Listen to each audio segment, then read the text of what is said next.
आलमी समय के खास प्रोग्राम वोटर की आवाज में आपका मकदम है। इस वक्त हम मौजूद हैं उत्तर प्रदेश के मुरादाबाद जिले में। यहाँ पर हमारे साथ काफी तादाद में लोग मौजूद हैं।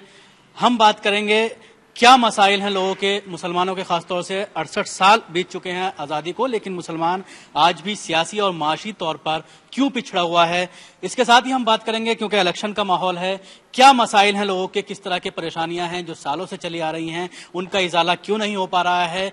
जब इलेक्शन का मौसम आता है तो लोग वोट लेने आते हैं, खासतौर से मुस्लिम वोटर को रुझाने की कोशिश करते हैं, लेकिन उसके बाद जो है जब इलेक्शन खत्म हो जाता है तो मसाइल ज्यों के त्यों नजर आते हैं, उन पर किसी तरह का काम होता हुआ नजर नहीं आता। इन्हीं सारी चीजों पर बात करने के लिए हमारे साथ लोग मौजूद हैं। हम बात करेंगे क्या कहना है, किस तरह के मसाइल हैं इस इलाके में। यहाँ तो मुरादाबाद जो जिला है ये मुस्लिम आबादी बहुत हैं, और जो मुस्लिम आबादी हैं यहाँ की जो सरकारी नौकरी हो, सरकारी किसी भी डिपार्टमेंट में मुसलमानों का कोई मतलब जगह नहीं है मुसलमानों के लिए। मैं गवर्नमेंट से ये गुजारिश करूंगा, जो भी गवर्नमेंट है हिंदुस्तान की, गवर्नमेंट मुसलमानों को वोट के लिए इस्तेमाल ना करे, बल्कि मुसलमानों के विकास के लिए, मुसलमानों की पढ़ाई के लिए, शिक्षा के लिए वो बंदोबस्त करें।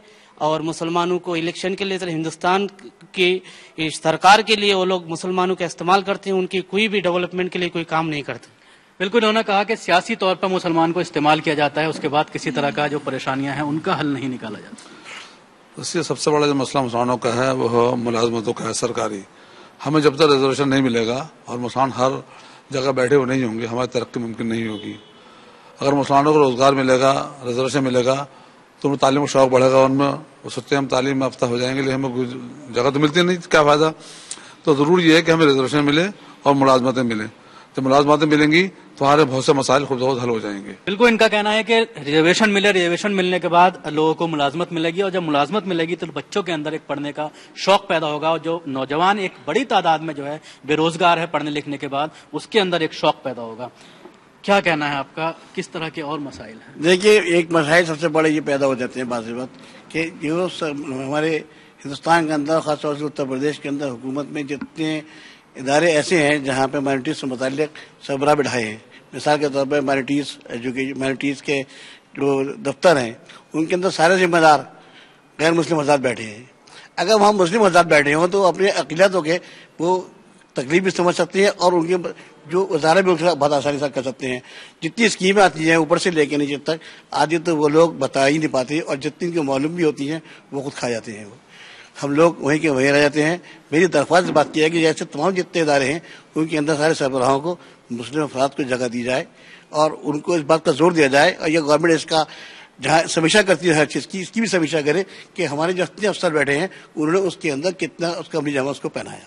बिल्कुल, इन्होंने एक बहुत बड़ा मामला उठाया कि जो अकलियतों के जो मसाइल हैं, जो अकलियतों के लिए जो स्कीम्स चल रही हैं, उनका सीधे तौर पर मुसलमानों को फायदा नहीं पहुंच पाता। क्या कहना है आपका, क्या वजह है, किस वजह से अकलियतों तक जो स्कीमें चल रही हैं? के रहमान साहब ये कहते हैं कि सच्चर कमेटी की 68 सिफारिशात में से 66 सिफारिशात को लागू कर दिया गया है, या कुछ ऐसा नजर आता है? मैं खालिद परवेज, जो आप पार्टी से यहाँ का प्रत्याशी था, कहना अच्छा रहेगा। देखिए, बहुत बड़े मसाइल मुसलमानों के हैं, और हम लोगों की कोशिश भी यह है कि इस मसाइल को दूर करने के लिए हम सियासत में हैं।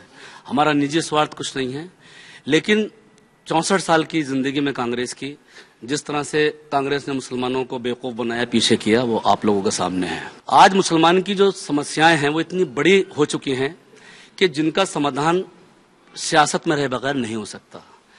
मुसलमान को ईमानदारी से नुमाइंदगी मिले, चाहे वो MP इलेक्शन हो, चाहे MLA। कल बहुत बड़ी मुस्लिम कॉन्फ्रेंस थी ऐवान गालिब के अंदर, मैं भी था, बल्कि मेरी तो स्पीच रह गई क्योंकि जब केजरीवाल साहब आए तो एक हंगामा वहां हो गया, आपने टीवी पे देखा होगा।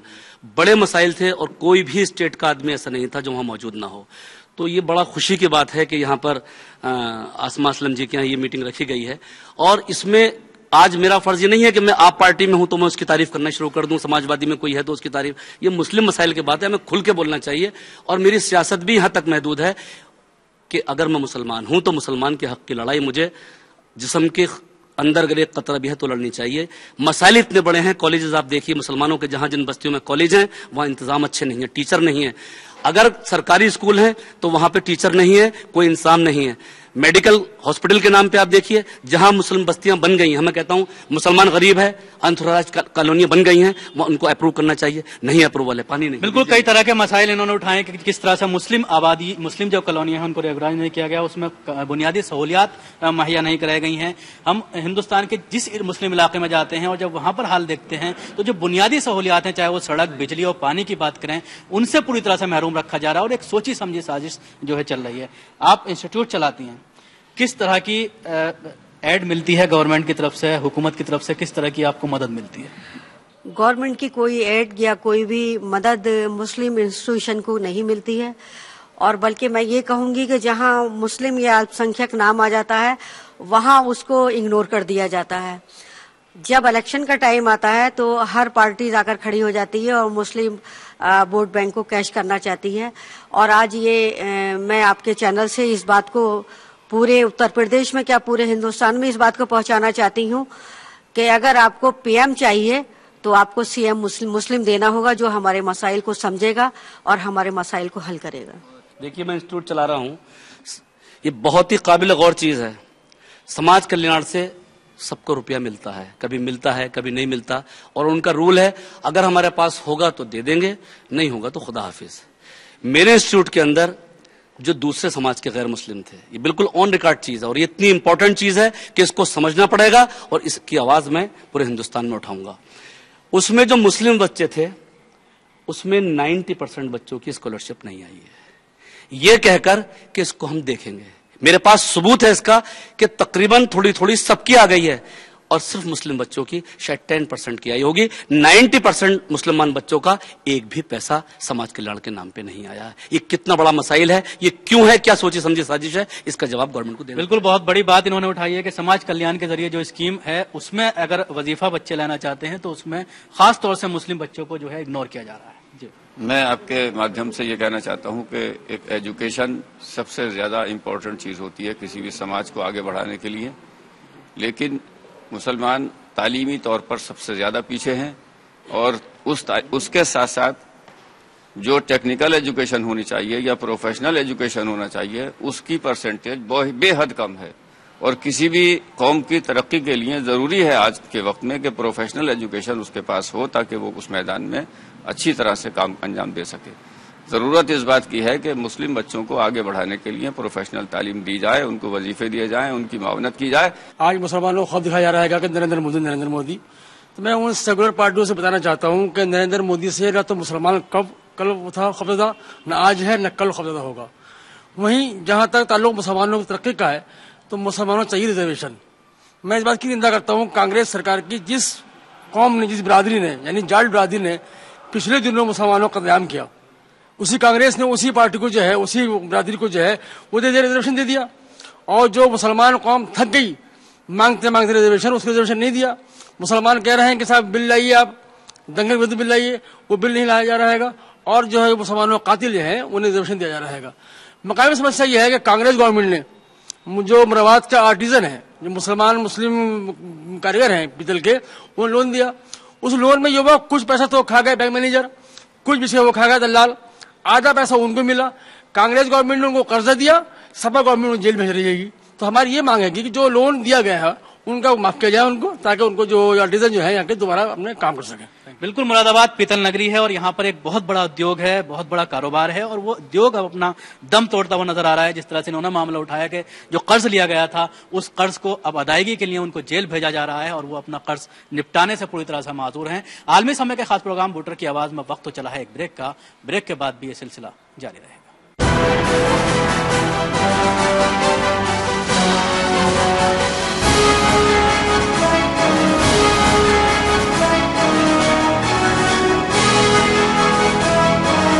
इंडिया का इंटरनेशनल टेस्ट टॉप्स। लाइफ में लाए मजा। मुर्दा लहू मुंह से बोलेगा, हर मुजरिम राज खोलेगा, साए भी उगलेंगे सुराग, कातिल होगा बेनकाब जब होगी तहकीक। देखिए शनिचर की रात 9:30 और इतवार सुबह 11:30 बजे सिर्फ आलमी समय पर।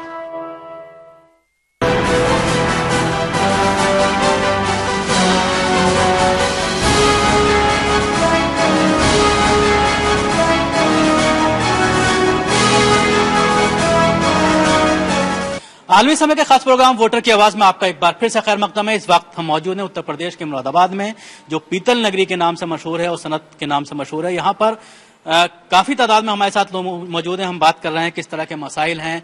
जब वोट लेने का वक्त आता है तो सारी पार्टियां जो है मुसलमानों को लुभाने की कोशिश करती हैं, लेकिन उसके बाद कोई पुरसाने हाल नहीं होता, कोई पूछने वाला नहीं होता। मैं ये कहना चाहती हूँ कि सबसे ज्यादा जरूरी जो मुस्लिम समाज के लिए है वो एजुकेशन है, क्योंकि एजुकेशन से इंसान को ये पता चलता है कि हम क्या हैं और कहाँ पर हैं। क्योंकि हमारी सरकारों ने हमें जब से इतने साल आजादी को हो गए सिर्फ जीरो की पोजीशन दी है, लेकिन अब उस जीरो को 10 गुना बढ़ा सकते हैं उसका सही इस्तेमाल करके। अगर बाई साइड लगता है वो जीरो तो उसकी कोई वैल्यू नहीं होती। पढ़ लिख कर इंसान समझता है कि 10 गुना वो कब बनेगा। इसलिए हमें एजुकेशन हासिल करना है और एजुकेशन के जरिए ही हम अपनी तादाद को 10 गुना बढ़ा सकते हैं। अगर हम 15-20 करोड़ हैं तो हम उससे 10 गुना बढ़ा सकते हैं, सिर्फ एजुकेशन के जरिए। बिल्कुल, एजुकेशन से सारे मसाइल का हल हो सकता है। मुसलमान अकलियत में है, इसमें कोई दो राय नहीं कि ये सिर्फ वोटों का इस्तेमाल होता है सियासत में मुसलमानों का, लेकिन क्योंकि इसमें तालीम की बड़ी कमी है। तालीम की जब कमी होती है तो आदमी जज्बाती बहुत होता है, उस जज्बात को खेला जाता है और सियासत में उसका इस्तेमाल किया जाता है। सबसे बड़ी बात यह है कि इसकी तालीम का इंतजाम किया जाए। दूसरे, एक उर्दू जबान को बड़ी साजिश के तौर पर खत्म करने का इरादा किया जा रहा है, कोशिश की जा रही है। इस जबान का तहफ़्फ़ुज़ नाम निहाद करें चाहे कैसे भी करें, लेकिन मुसलमान ही करते हैं। तो इस जबान के तहफ़्फ़ुज़ के लिए इंतजामात किए जाने चाहिए। सरकार से ये उम्मीद की जानी चाहिए कि इस जबान के लिए और मुसलमान के हकूक़ के लिए कुछ न कुछ ऐसा किया जाए कि जो तालीम में आगे बढ़े, खासतौर से ख़वातीन का इंतजाम देखा जाए। बिल्कुल, उर्दू की बात की कि उर्दू पूरी तरह से दम तोड़ रही है, क्या कहना है आपका? मैं ये चाहती हूँ जो नॉन मुस्लिमों ने क्या राइज है कि वो वैश्व सम्मेलन, परिचय सम्मेलन इस स्तर पे निकाह हो रहे हैं उनके यहाँ, वो मैं अपने यहाँ भी चाहती हूँ कि कोई हमारा ऐसा साथ दे और बहुत सारे निकाह हों। हमारे साथ और भी कई सियासी लोग यहाँ पर मौजूद हैं जो मुरादाबाद शहर से हैं। डॉक्टर साहब, क्या कहना है, किस तरह से जो मसाइल हैं मुसलमानों के, कहीं ना कहीं ये देखने में नजर आता है कि सियासी तौर पर जो है अपनी एक पावर मुस्लिम नहीं दिखा पा रहा है। बातें तो मुस्लिम मसाइल के लिए बहुत कुछ होती हैं, मगर उसका हल जो है वो भी मुस्लिम को ही करना पड़ेगा। इसमें सरकारें बाद में आएंगी, पहले हम लोगों को खड़ा होना पड़ेगा, क्योंकि हम लोग जो हैं बातें बहुत करते हैं मुस्लिम मसाइल के लिए, मगर उसमें जो है हमें कुछ कर नहीं पाते अपने तौर पर। मेरी बहुत सारी बातें थी, मैं जमीयत से भी जुड़ा हूँ, कांग्रेस से भी जुड़ा हूँ, और अपने जो यहाँ कर जो सोशल अपने लोग हैं उनसे भी जुड़े हैं। सलीम बाबरी साहब के साथ हम मुजफ्फरनगर भी गए हैं, सबसे पहले इन्होंने ही पेशकदमी की थी, इनका शुक्रिया, बहुत बहुत बड़ा दर्द रखते हैं ये। फिर हमने ये कहा कि भाई लड़कियों के लिए, लड़कों के लिए कोई इन्फॉर्मेशन सेंटर जो है उसके लिए खोला जाए। उसमें मैंने ऑफर ये की कि मैं सारा उसका जो है कंप्यूटर है और ऑफिस है उसका खर्चा मैं खुद बाहर करूंगा, कि ताकि जो है मुस्लिम लड़के और लड़कियों के लिए इन्फॉर्मेशन जो है वहाँ कलेक्ट करके दी जाए, किस तरह से जो है उनको एक गाइडलाइन का मतलब जो है वो देना चाहिए। बिल्कुल, इन्होंने जो बात उठाई है कि किस तरह से जो स्कीमें चल रही हैं मुसलमानों को लेकर, उन स्कीमों की जानकारी लोगों तक नहीं पहुंच पा रही है, जिसकी वजह से लोग उसका फायदा नहीं उठा पाते।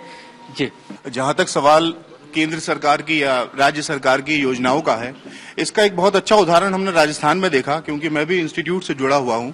वहां मीणा छात्रावास चलाए जाते हैं। मीणा एक जाति है जो SC ST में आती है, और उन छात्रावास में मीणा बिरादरी के जो बच्चे होते हैं उन्हें तालीम दी जाती है, उन्हें कॉम्पिटिटिव एग्जाम्स की तैयारी कराई जाती है। और उन तैयारी कराने की वजह से ही अगर हम देखें तो चाहे वो उत्तर प्रदेश हो या केरला हो या कर्नाटक हो या महाराष्ट्र हो, हर स्टेट के अंदर उनकी ही कौम के IAS IPS हमें मिलते हैं।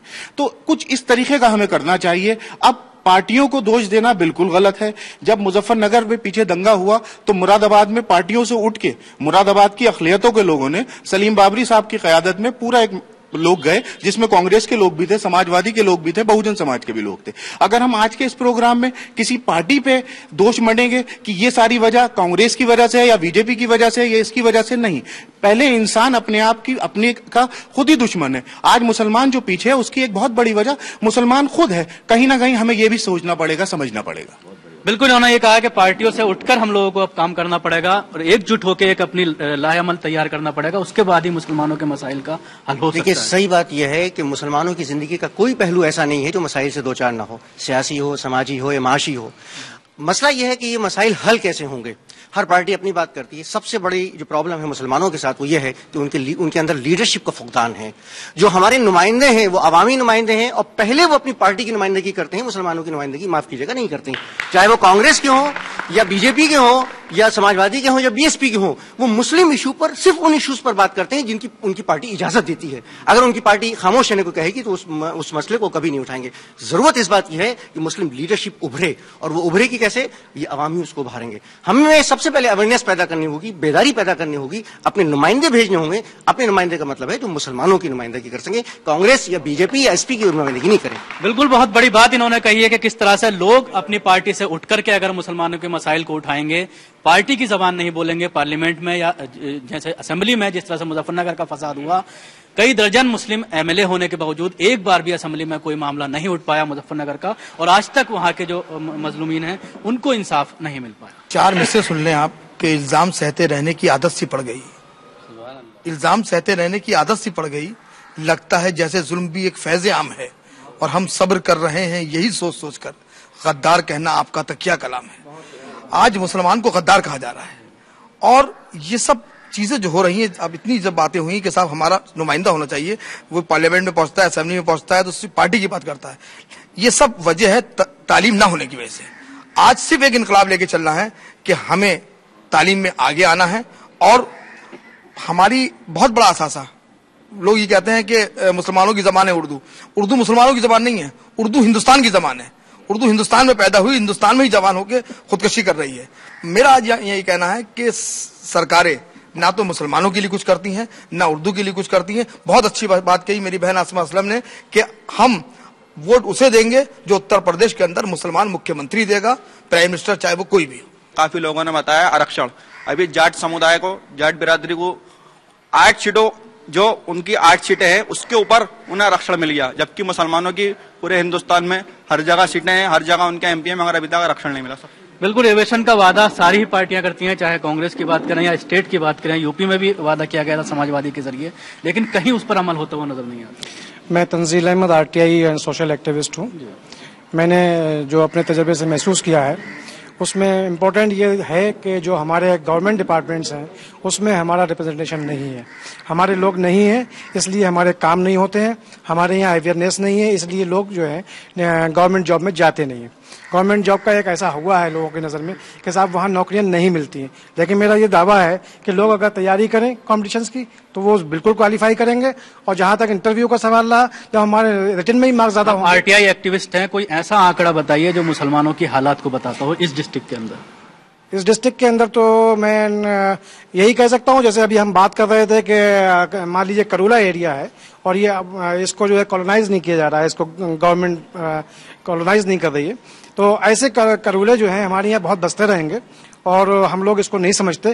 जैसे अब हम देख रहे हैं जामा मस्जिद के बाद एक पुल बनाया गया, उसके बाद वहाँ पर डेवलपमेंट शुरू हो गया और वो लोग बसने जा रहे हैं, वहाँ पर छोटे छोटे घर, छोटी छोटी गलियों में बनाने जा रहे हैं। क्यों जा रहे हैं? यहाँ का डिपार्टमेंट नहीं रोकता उसको। क्यों? वो चाहते हैं कि ये लोग इसी तरह से बसे, इसी तरह से बसे। उनके लिए बड़ी बड़ी कॉलोनियां बना दी गई है। 1200 एकड़ का नया मुरादाबाद बना दिया गया, आशियाना है, फलाने दिन को बहुत सारी यहाँ पर कॉलोनीज है।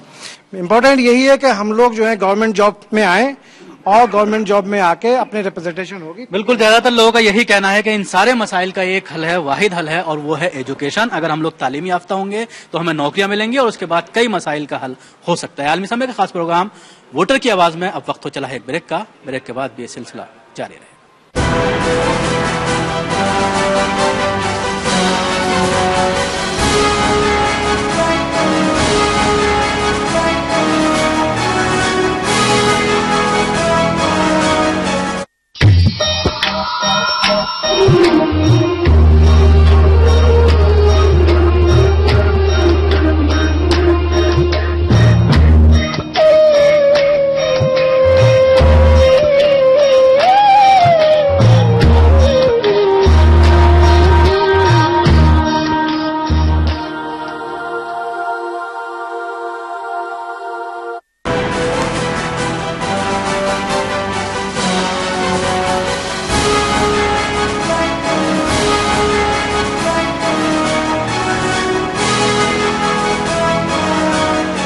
आलमी समय के खास प्रोग्राम वोटर की आवाज में आपका एक बार फिर से खैर मकदम है। इस वक्त हम मौजूद हैं उत्तर प्रदेश के मुरादाबाद डिस्ट्रिक्ट में।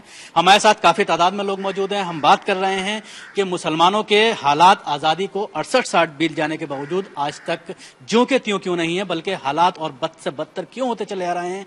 सियासत में जब इलेक्शन का वक्त आता है तो वोटों का इस्तेमाल किया जाता है, मुस्लिम वोटों को रुझाने की कोशिश की जाती है, तरह तरह के वादे किए जाते हैं, रिजर्वेशन की बात की जाती है, लेकिन जब इलेक्शन खत्म हो जाता है और जब पार्टियां जो है सरकार बना लेती हैं तो उसके बाद मुसलमानों को क्यों भूल जाती हैं। इन्हीं सारी चीजों पर बात करने के लिए हमारे साथ काफी तादाद में लोग हैं।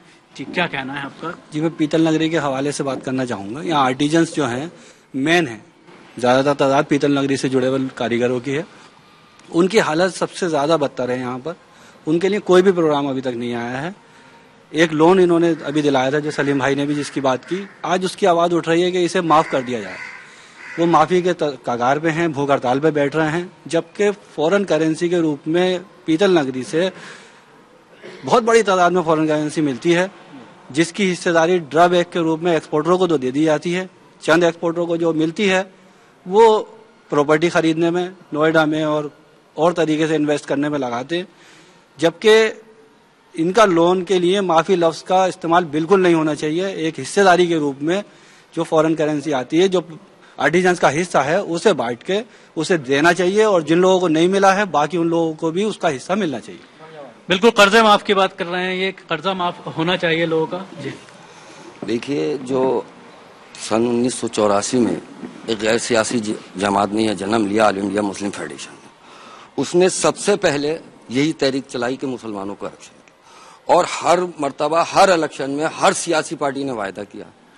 आज सबसे बड़ा मसला यह है कि जब तक मुसलमानों को आरक्षण नहीं मिलेगा, जब तक मुसलमानों के मसले हल नहीं होंगे।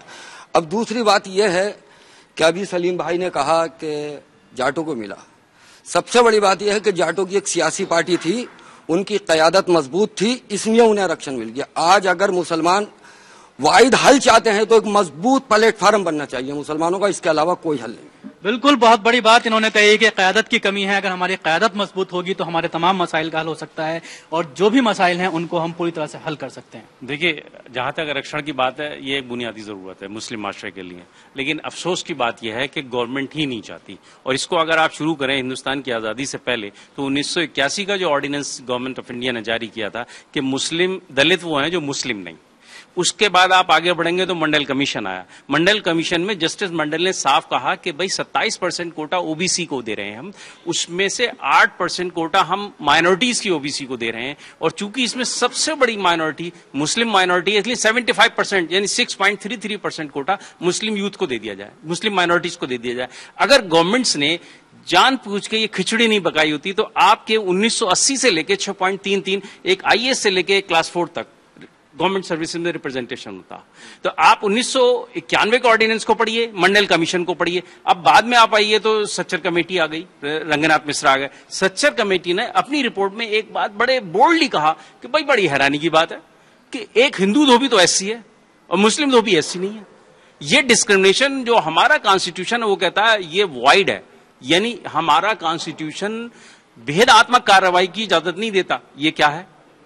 जब ऑर्डिनेंस जारी हुआ, एक मुस्लिम अगर खुदा ना खास्ता कोई हरिजन बन जाए तो उसको फैसिलिटीज नहीं है, और हरिजन अगर मुस्लिम बन जाए तो उसके बाद भी वो फैसिलिटीज नहीं है। तो आप ये क्या भेदात्मक कार्रवाई क्या कर रहे हैं? अब रहा सवाल इसका कि ये तो था कॉन्स्टिट्यूशनल पैटर्न, और गवर्नमेंट जो इंस्टीट्यूशंस हैं, चाहे वो कोई सी गवर्नमेंट हो, स्टेट की है, सेंट्रल की है, या बीजेपी है, कांग्रेस है, सबकी जो लुब्बे लुआब है वो यही है कि ये आरक्षण आपको नहीं देना चाहते, और आप लेना नहीं चाहते क्योंकि आप पार्लियामेंट में या असेंबली में किसी ऐसे आदमी को भेजाओ जो सवाल कर ले, माय लॉर्ड ये जो दस्तावेज था कमीशन का, इसकी रिपोर्ट को मिला के क्यों भेजा? कमीशन की स्पिरिट है, उसकी रूह है कि बिल्कुल इनका यही कहना है कि आवाज अपनी पार्लियामेंट में नहीं पहुंच पाती है, और इसी वजह से जो है मसाइल हल नहीं हो पाते। आर्टिकल 341 में जिस तरह से अमेंडमेंट किया गया और उसके बाद पूरी तरह से रिजर्वेशन का जो फायदा मिलना था कुछ जो है शेड्यूल कास्ट मुस्लिम कैटेगरियों को, उनको वो जो है नहीं मिल पा रहा। देखिए, अपनी बर्बादी के लिए लोग कहते हैं कि साहब मुसलमान खुद जिम्मेदार हैं और सरकारें जिम्मेदार हैं, लेकिन मेरा मानना यह है कि मुसलमान भी जिम्मेदार हैं, सरकारें भी जिम्मेदार हैं, लेकिन सबसे ज्यादा हमारी लीडरशिप जिम्मेदार है, जो इलेक्शन के दौरान मुसलमानों को तमाम तरह की फैसिलिटीज दिलाने के लिए आते हैं और यहाँ तक कि खुदा और रसूल के नाम पर वोट ले लेते हैं, और फिर उसके बाद में जो हुकूमत तश्कील दे दी जाती है, बन जाती है, तो हम देखते हैं कि वो लोग बजाय मुसलमानों के लिए लड़ने के, कौम के लिए लड़ने के, वो अपने अपने रिश्तेदारों को मंत्री पद दिलाने के लिए लड़ते हैं। हमारे बड़े बड़े रहनुमा इसीलिए लड़ाई लड़ते हैं कि मेरे फला रिश्तेदार को ये कर दी जाए, उसको ये कर दिया, लेकिन कौम के लिए कोई नहीं कर रहा। अगर मुसलमानों का हल हो सकता है तो सिर्फ इसलिए अपने लीडरान से पुख्ता है जिस बात पर ले ले कि आपको सिर्फ और सिर्फ कौम के लिए काम करना है। और रिजर्वेशन एक सबसे बड़ा मसला हमारा है। सब लोग बिल्कुल भाई भतीजेवाद जो पॉलिटिक्स में चल रहा है उसके ऊपर इन्होंने जी। मैं अपने शहर की बात करूंगा। यहाँ पर जो हमारा शहर इस वक्त इलेक्ट्रॉनिक कचरे से जूझ रहा है, तरह तरह की बीमारियां फैल रही हैं, उसका निवारण उत्तर प्रदेश की सरकार को मैं देना चाहूंगा और यही मेरा बोल। जी मैं लोकल समस्या के जो परेशानियां हैं उसके लिए कि अभी इससे पहले जो मुरादाबाद में मशहूर क्रिकेटर मोहम्मद अजहरुद्दीन साहब आए थे और वो एमपी भी हुए, उन्होंने वायदे भी किए थे लेकिन वो इस पे उतरे नहीं। यहाँ जो लोग वोटर है वो इस नजर से देख रहा है कि हम परदेसी पे क्या यकीन करें। बिल्कुल इनका ये कहना है कि मुंतशिर जिस तरह से वोट हो जाता है और उसके बाद दूसरी जो पार्टी हैं, फिर फ़िरक़ापरस्त पार्टियां हैं, उनको किसी तरह जो है फायदा हो जाता है और जो मसाइल हैं वो ज्यों के तो नजर आते हैं। अगर इस डिस्ट्रिक्ट की बात करें तो यहाँ पर भी कई मुस्लिम कैंडिडेट हैं जो तमाम पार्टियों से खड़े हुए हैं, तो हो सकता है कि यहाँ पर भी वोट पूरी तरह से मुंतशिर हो जाए। जी अभी भाई सच्चर कमेटी का जिक्र कर रहे थे। सन 1947 से आज तक माइनॉरिटी के लिए, खास तौर से मुसलमानों के लिए भेदभाव किया गया है और उसका नतीजा यह है भेदभाव का कि आप ये जानते हैं कि ये मेरे बॉडी में 2 हाथ हैं, 2 पैर हैं। अगर एक बॉडी का हिस्सा मफलूज हो जाए तो पूरी बॉडी मफलूज हो जाएगी। 1/3 इस हिंदुस्तान में मुसलमान हैं जिसने वफादारी की, जंग आजादी लड़ी, गोलियां खाई, फांसी खाई, कुर्बानियां दी। आज वो महकूम हैं इस मुल्क में। क्यों? नाइंसाफी। सच्चर कमेटी की रिपोर्ट आई, वो भी लागू नहीं गई। और हद तो ये है कि आज तक सन 52 से जब तक चुनाव हुए इस हिंदुस्तान में, तो मुस्लिम मसाइल पे कभी पार्लियामेंट में बहस ही नहीं होने दी इन फिरका परस्त लोगों ने। तो हमारा कहना यह है कि ये मुसलमानों को खास तौर से बदहाली में या दलितों से नीचे नहीं लाएं, इस हिंदुस्तान को दलितों से नीचे लाएं। बिल्कुल जी। मेरा मेन कंसर्न आज पूरे इंडिया से तो नहीं, खैर यूपी के लिए है, क्योंकि मैं यहाँ यूपी से बिलोंग करता हूँ और मैं यहाँ पे इलिटरेसी इतना देखता हूँ कि मुझे अफसोस होता है। और स्पेशली मुसलमान लड़कों के लिए, मुसलमान चाइल्डहुड पूरा खराब हो रहा है, बच्चों को काम धंधों में डाला जा रहा है। एजुकेशन जो मेन नेसेसिटी है, एक देश की सबसे ग्रोथ है जिस चीज से, वो नहीं है, जिसकी वजह से डेफिनेटली कौन फायदा नहीं उठाएगा? गवर्नमेंट फायदा उठाएगी, वोट बैंक्स बनाएगी। एक यूनिटी नहीं है। आज एक हिस्सा उस पार्टी के पास है, आज एक हिस्सा उस पार्टी के पास है, और इसका एक ही रीजन है, वो है इलिटरेसी। बिल्कुल सभी लोगों का तकरीबन यही कहना है कि एजुकेशन जो है तमाम मसाइल का हल है। अगर एजुकेशन आएगी तो हम सियासी तौर पर बेदार होंगे। उसके अलावा जब हम सियासी तौर पर बेदार होंगे तो हमारी आवाज़ पार्लियामेंट तक पहुंच पाएगी। हमारे जो मसाइल हैं जिनका इजाला नहीं हो पा रहा है, उन मसाइल को जो है हम हल कर पाएंगे। उसके अलावा एजुकेशन के बाद लोगों को नौकरियां मिलेंगी, एक माशी तौर पर मुसलमान आगे बढ़ेगा और एक सोचने समझने की सलाहियत पैदा होगी। आलमी समय के खास प्रोग्राम वोटर की आवाज़ में आज बस इतना ही। कल फिर किसी और नए डिस्ट्रिक्ट के साथ हाजिर होंगे। खुदा हाफिज।